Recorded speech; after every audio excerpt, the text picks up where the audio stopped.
আসসালামু আলাইকুম। আমি মোহাম্মদ শাকিল রহমান, প্রভাষক, হিসাব বিজ্ঞান বিভাগ, রকুনুদ্দিন গার্লস ডিগ্রি কলেজ। আজকে আমার ইউটিউব চ্যানেল ক্লাসের সাবজেক্ট হচ্ছে উচ্চ মাধ্যমিক হিসাব বিজ্ঞান দ্বিতীয় পত্রের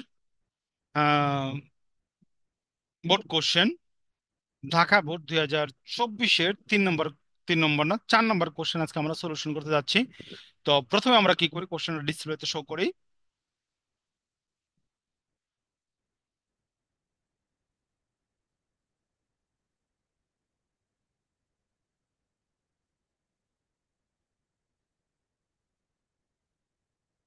তো 4 নম্বরে দেখতেছি আমরা এখানে শেয়ার ইস্যুর অঙ্ক আসছে।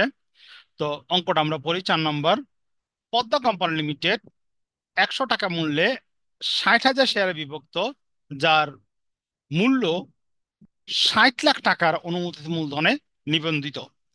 কোম্পানির অনুমোদিত মূলধন বলতে বোঝায় কোম্পানি সর্বোচ্চ যেই পরিমাণ টাকা কি করতে পারে, শেয়ার মার্কেট থেকে অর্থাৎ ক্যাপিটাল মার্কেট থেকে শেয়ার বিক্রয়ের মাধ্যমে সংগ্রহ করতে পারে, সেটাকে বলা হয় কোম্পানির অনুমোদিত মূলধন। পদ্মা কোম্পানি লিমিটেডের অনুমোদিত মূলধনের পরিমাণ হলো 60 লাখ টাকা এবং শেয়ার সংখ্যা হলো 60,000 টাকা। একটা শেয়ারের দাম কত? 100 টাকা। কোম্পানি এর 10,000 শেয়ার, 60,000 টাকার থেকে 10,000 শেয়ার 10% অধিহার ইস্যু করলো। 11,000 শেয়ার আবেদন পাওয়া গেল, 10,000 শেয়ার আবেদন সঠিকভাবে বন্টন করা হলো, অতিরিক্ত আবেদনের টাকা ফেরত দেওয়া হলো। ওকে।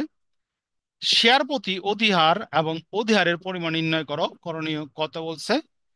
কত বলছে প্রয়োজনীয় জাবেদা দাখিলা দেখাও ব্যাখ্যা ব্যতীত। গত বলছে কোম্পানির আর্থিক অবস্থা বিবরণী কি করো, প্রস্তুত করো। তো আমরা বোর্ডে চলে যাই।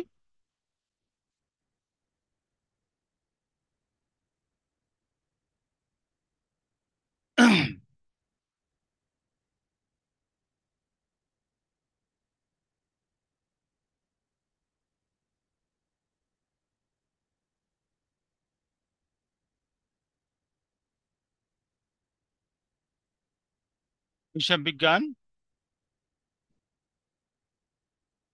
দ্বিতীয় পত্র, ঢাকা বোর্ড 2024, 4 নম্বর। চারের আমরা ক রিকোয়ারমেন্ট করতেছি। শেয়ার অধিহার, শেয়ার অধিহার, শেয়ার প্রতি অধিহার। একটা শেয়ারের দাম হইল আমার 100 টাকা, 10% অধিহারে কি করছি আমি? বিক্রি করছি। বিক্রি করলে আমার এখানে আইতাছে শেয়ার অধিহারের পরিমাণ 10 টাকা। ওকে। মোট অধিহার, মোট শেয়ার অধিহারের হারের পরিমাণ। কোম্পানি কি করছে? ইস্যু করছে কত? 10,000 শেয়ার। একটা শেয়ারের দাম হইলো কত? অধিহার প্রতি শেয়ার প্রতি অধিহার কত? 10 টাকা। 10 টাকা। তো মোট অধিহারের পরিমাণ যদি টাকায় কনভার্ট করতে চাই, গুণ করলে আমার এখানে হচ্ছে 1 লাখ টাকা। 1 লাখ টাকা। তো করণীয় ক আমার শেষ। এখন আমরা খতে চলে যেতেছি। খতে বলছে আমার প্রয়োজনীয় জাবেদা দাখিলা দিতে। তো আমরা জাবেদার ঘর কাটি।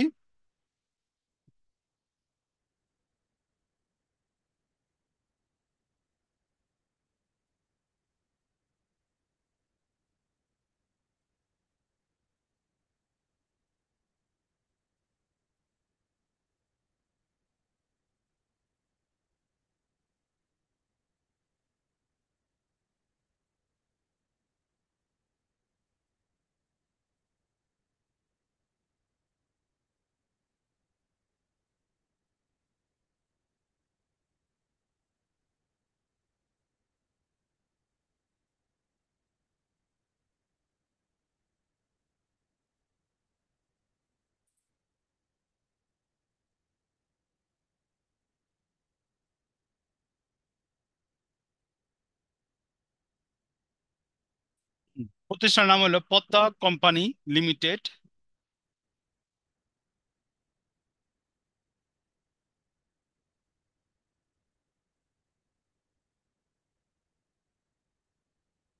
Padma company limited.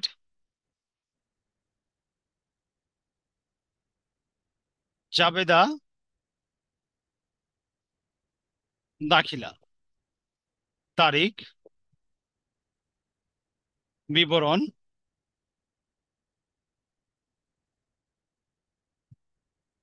খতিয়ান পৃষ্ঠা,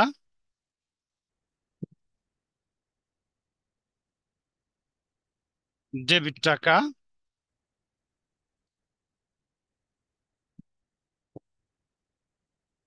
ক্রেডিট টাকা। ওকে। তো শেয়ার ইস্যু জাবেদার ক্ষেত্রে প্রথম যে আমার জাবেদা দিতে হইব শেয়ার আবেদনের জন্য। শেয়ার আবেদনের জন্য জাবেদা হইব ব্যাংক হিসাব ডেবিট, শেয়ার আবেদন হিসাব ক্রেডিট, ব্যাংক হিসাব ডেবিট, শেয়ার আবেদন হিসাব ক্রেডিট।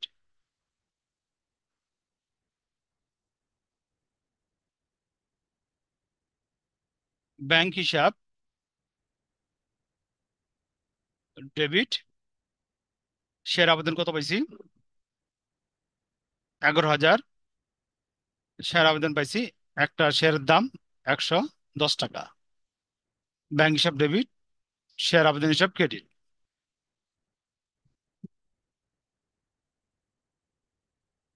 আবেদন হিসাব ক্রেডিট।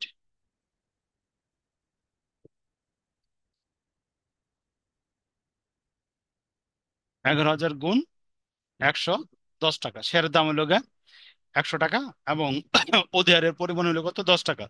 যদি গুণ করি, গুণ করলে এখানে আমার আসতে আছে 1,21,000।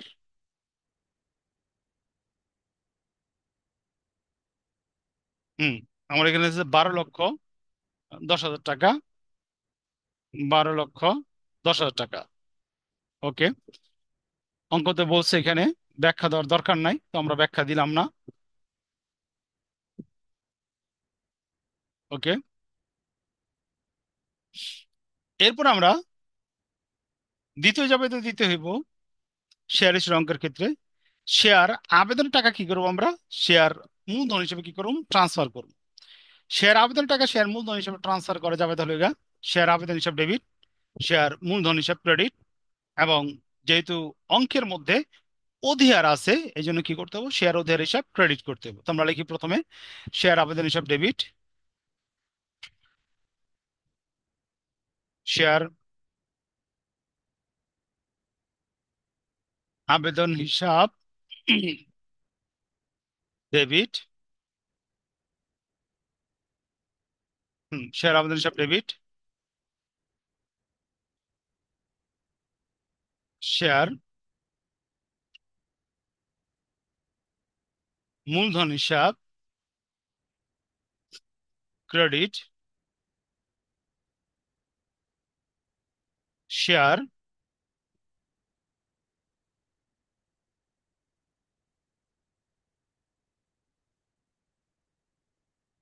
অধিহার হিসাব ক্রেডিট, শেয়ার অধিহার হিসাব ক্রেডিট। টাকাটা হইব শেয়ার আবেদন আমরা পাইছি হলে কি 11,000, কিন্তু 11,000 টাকা কি করতে পারবো না? শেয়ার মূলধন হিসেবে ট্রান্সফার করতে পারবো না। আমাদের ট্রান্সফার করতে হবে তো 10,000 গুণ 110। 10,000 গুণ 110,000 গুণ 10। হুম, গুণ করে দিলাম আমার এখানে। হইতাছে, গুণ করি আমরা এখানে।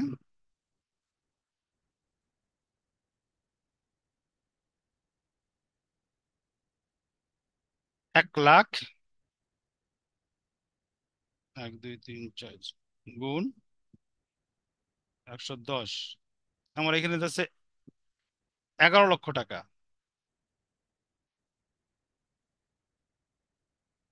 11,00,000 টাকা উম, এখানে দিতেছে 10 লাখ। একক দশক শতক অযুত লক্ষ নিযুত, হ্যাঁ। শেয়ারও দিয়ে দিতেছে আমার কত, 1 লাখ। ওকে। শেয়ার আবেদনের টাকা জাবেদা দিতে হবে, পরবর্তীতে আমার জাবেদা দিতে হবে শেয়ার আবেদনের টাকা শেয়ার মূলধন হিসেবে ট্রান্সফার করার জন্য। এবং পরবর্তী জাবেদা দিতে হবে শেয়ার আবেদনের টাকা, যেটা আমরা অতিরিক্ত পাইছিলাম, অতিরিক্ত টাকা ফেরতের জন্য কি করতে হবে আমাদের, জাবেদা দিতে হইব। তো অতিরিক্ত টাকা ফেরতের জন্য জাবেদা হইল গিয়া শেয়ার আবেদন হিসাব ডেবিট,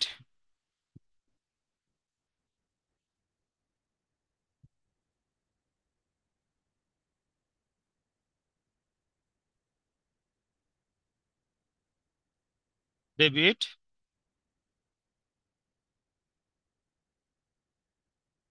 ব্যাংক হিসাব ক্রেডিট, ব্যাংক হিসাব ক্রেডিট। তো এইখানে আমার শেয়ার আবেদনের টাকা আমরা অতিরিক্ত পাইছিলাম মানে 1,000 টাকা। কত? এই 1,000 টাকা, এই 1,000 টাকা 110 টাকা অধিয়ার সহ কি করতে হবে আমাদেরকে, ফেরত দিতে হবে 110। দিলে আমার এখানে আছে 1,10,000 টাকা ডেবিট,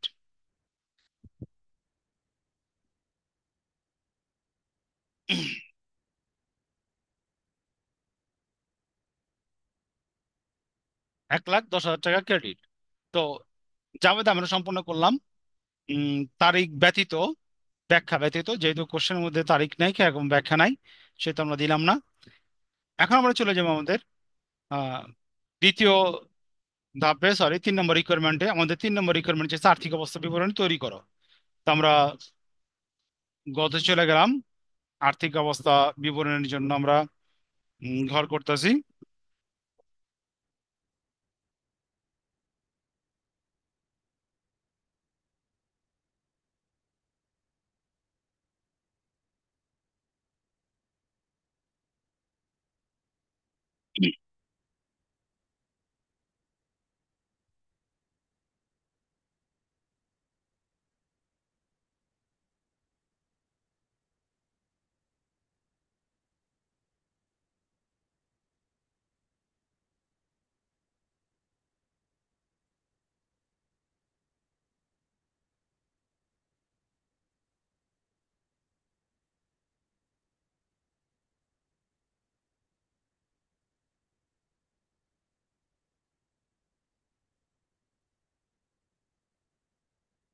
প্রথম আমাদের কি লিখতে হবে, প্রতিষ্ঠানের নাম।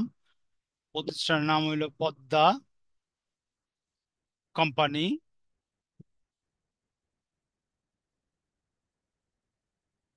লিমিটেড। আর্থিক অবস্থা বিবরণী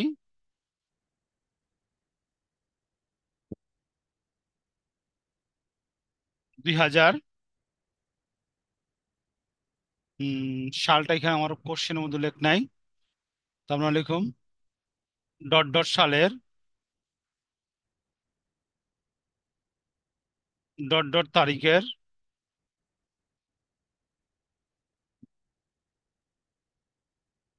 জন্য বিবরণ, টাকা,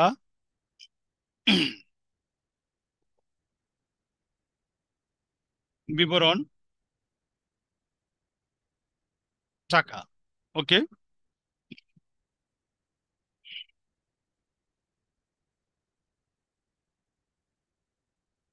ওকে। তো প্রথম আমরা কি করবো, শেয়ার মালিকানা সত্ত্ব ও দায় সমূহ 5টা দেখামু। তো আমরা ঘরটার জন্য হেডলাইন করি,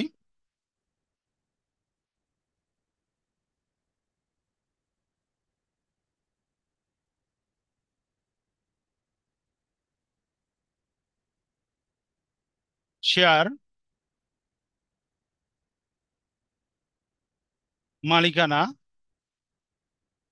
সত্ত্ব ও দায় সমূহ।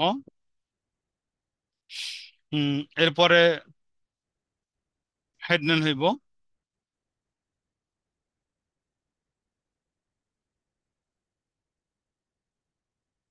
শেয়ার মালিকানা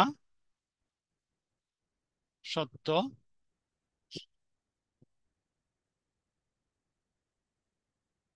ওকে, শেয়ার মালিকানা সত্ত্বের প্রথম যে আইটেম, অনুমোদিত মূলধন,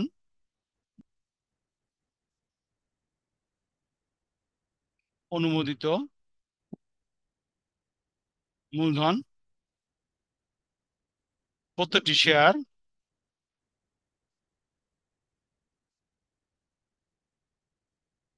শেয়ার 100 টাকা দরে। আমার অনুমোদিত মূলধন ছিল কোম্পানির সর্বোচ্চ 60,000 শেয়ার। একটা শেয়ারের দাম 100 টাকা করে কোশ্চেন উল্লেখ করা আছে। তো 60,000টি শেয়ার, 60,000টি শেয়ার। তো আমরা লিখলাম যে গুণ করলে আমার এখানে 60 লাখ হইতেছে। গুণ করে 60 লাখ লিখে দেই। 6 এবং দশমিক শতাংশ নিযুত। হুম, 60 লাখ। এরপর আমার হইলো গিয়া অনুমোদিত মূলধনের পর আমার হইলো গিয়া ইস্যুকৃত মূলধন।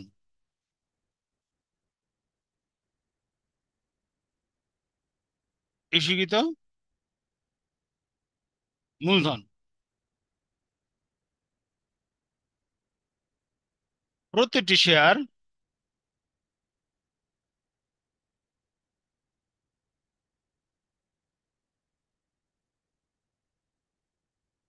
100 টাকা দরে 10,000টি, অর্থাৎ যেই পরিমাণ শেয়ার জনগণের কাছে বিক্রি করার জন্য ইস্যু করছে ওই পরিমাণ শেয়ার, ইস্যুকৃত শেয়ার হইব 10,000টি শেয়ার। হ্যাঁ, গুণ করলে আমার হইতেছে এখানে 10 লাখ।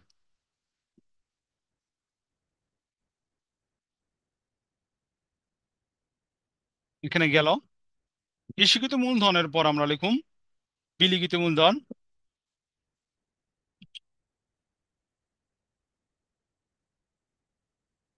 বিলিখিত মূলধন, এটা আমরা একটা অন্য কালার ইউজ করি, বেটার হয়।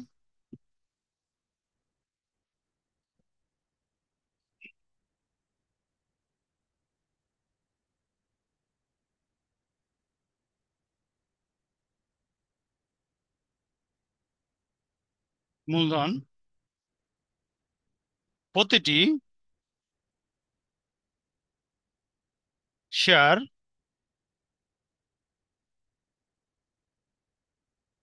100 টাকা দরে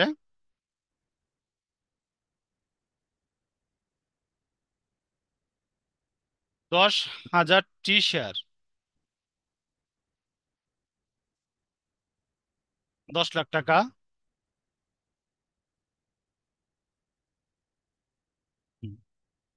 ইস্যুকৃত মূলধনের পর আমরা লিখুম তলবকৃত মূলধন। আচ্ছা, ইস্যুকৃত মূলধন, বিলিখিত মূলধন, তলবকৃত মূলধন।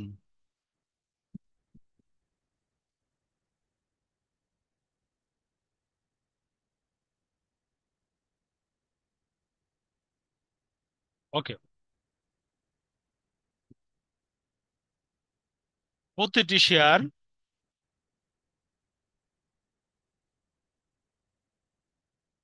100 টাকা দরে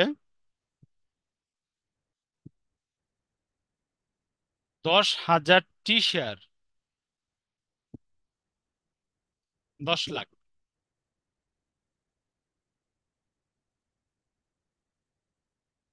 ওকে, তারপর আমরা লিখুম আদায়কৃত মূলধন। আদায়কৃত, অন্য একটা কালার ইউজ করি।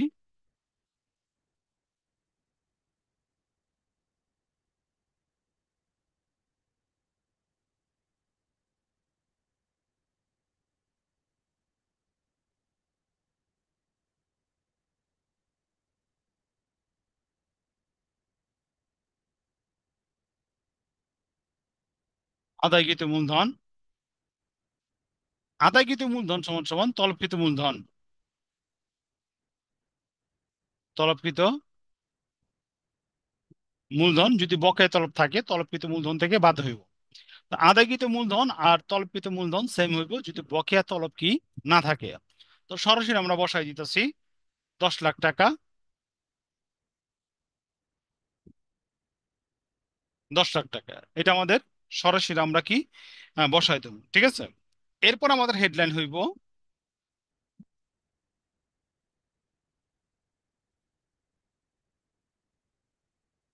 সঞ্চিতি ও উদ্ধৃত্ত।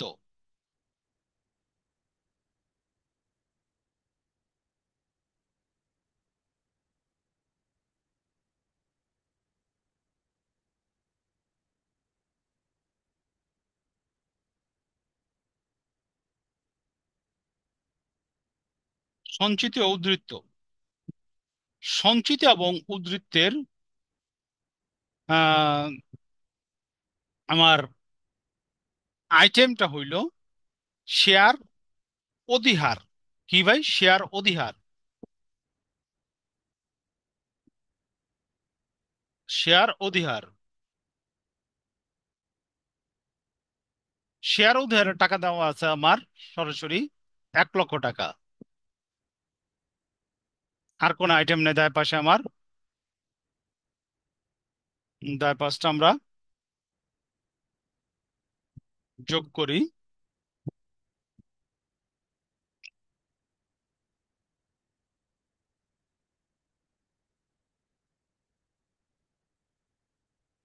যোগ করলে আমার হইতেছে হ্যাঁ 11 লক্ষ টাকা।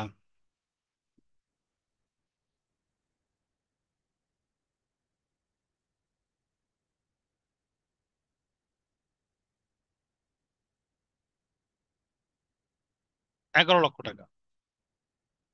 এইটা আমার বের হইলো শেয়ার মালিকানা সত্ত্ব ও দায় সমূহ।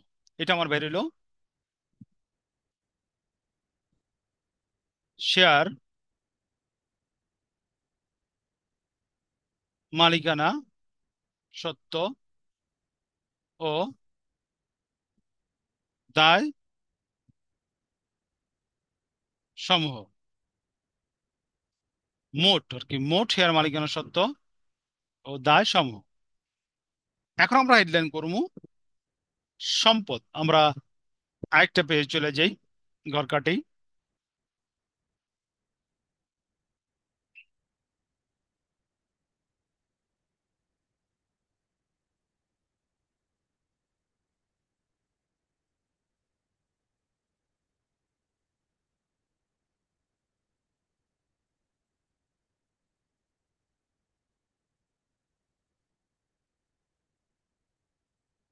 বিবরণ,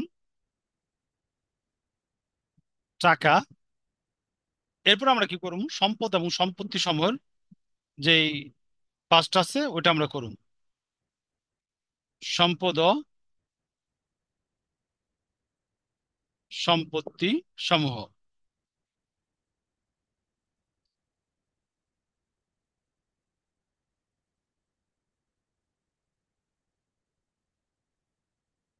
ওকে। এইটার আন্ডারে আহ প্রথম স্থায়ী সম্পদ এই আইটেমগুলো আমাদের নাই। তো প্রথম যেই হেডলাইনটা হইব চলতি সম্পদ। চলতি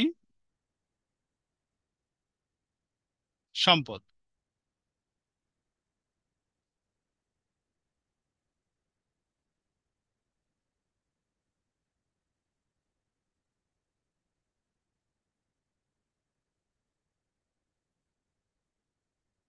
চলতি সম্পদ, চলতি সম্পদের আন্ডারে একটা আইটেম আছে। আইটেমটা হইলো আমার ব্যাংক জমা। ব্যাংক জমা। ওকে। ব্যাংক জমার জন্য খতিয়ান করা দরকার হয়, কিন্তু আমরা এখানে খতিয়ান করব না। আমরা বিয়োগ করে কি করুম ব্যাংক জমার পরিমাণটা কি দেখায় দেবো। আমাদের ব্যাংক জমা প্রথমে ছিল 12,10,000। 12,10,000 এইখান থেকে আমরা বিয়োগ দিয়ে দেবো 1 লক্ষ টাকা। যে অতিরিক্ত আবেদনের টাকা পাইছিলাম 1,10,000 টাকা। যে অতিরিক্ত আবেদনের সময় পাইছিলাম ওইটা ফেরত দিয়ে দেবো। ফেরত দিয়ে দিলে আমার এখানে ব্যাংক জমার পরিমাণ বেড়াইতেছে কত, 11 লক্ষ টাকা। কত? 11 লক্ষ টাকা।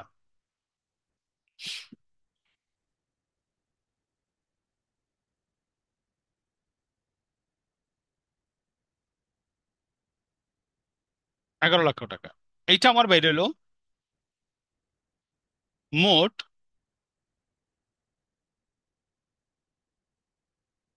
সম্পদ ও সম্পত্তি সমূহ। এটা আমার কি বেরোলো?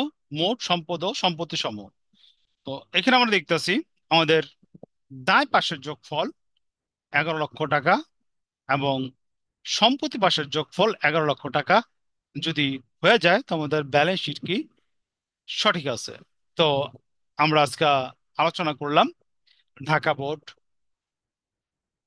2024-এর হিসাব বিজ্ঞান দ্বিতীয় পত্রে 4 নম্বর শেয়ার অধিহার বের করলাম, শেয়ার আবেদনের জাবেদা দিলাম। এরপর আমরা কি করলাম, আর্থিক অবস্থা বিবরণীতে কিভাবে এটা প্রদর্শন হইব এটা আমরা দেখালাম। তো আমাদের আজকের লেকচার এখানে সমাপ্তি। পরবর্তী লেকচার দেখার জন্য আমন্ত্রণ রইল।